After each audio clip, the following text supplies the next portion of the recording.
Well, I joined the Brown Berets in 1971, and at that time our meetings were at like Cristo Rey Church. We were having meetings and talking about police brutality, but also talking about there being lack of services for our youth. There were too many youth that were just hanging around, and so we saw a lot of total neglect. We saw that we still needed our streets paved, sidewalks, lighting.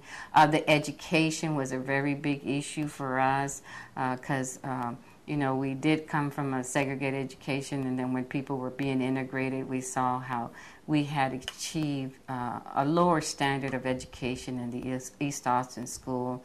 And when we look at that, we also talked about spokespersons, that we needed male and female spokespersons in the Brown Berets, and so that you would also put the women in the forefront, also in that leadership role. Paul and I have always had that burning and churning in our stomach that we really don't like the injustices, and that we really want to see the same thing, the safe, clean, healthy environment in East Austin as people do in West Austin.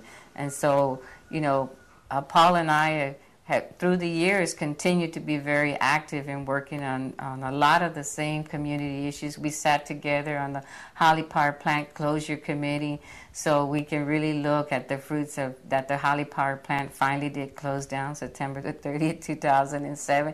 Those are victories that Paul and I we got to see and experience, and we continue to be very active, in a lot of different issues, trying to bring programs and services to East Austin through the Southwest Key East Austin Development Project. So we're still very much active on, trying to make sure that our communities get the services and programs, and that we prepare the next generation, for what's ahead in the future.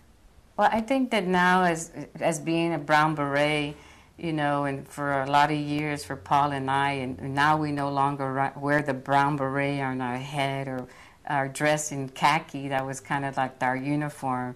But the one thing we still do is we wear that Brown Beret in our heart, because that's one thing that you never can really take away.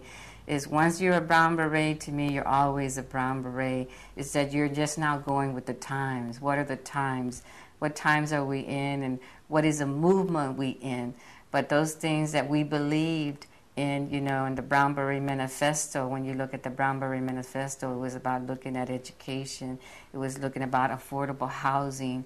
It was looking about health care. It was looking about criminal justice. All of those things were the things that we still are working on and struggling today. So that's why I say we wear that Brown Beret in our heart, and that it'll always be there.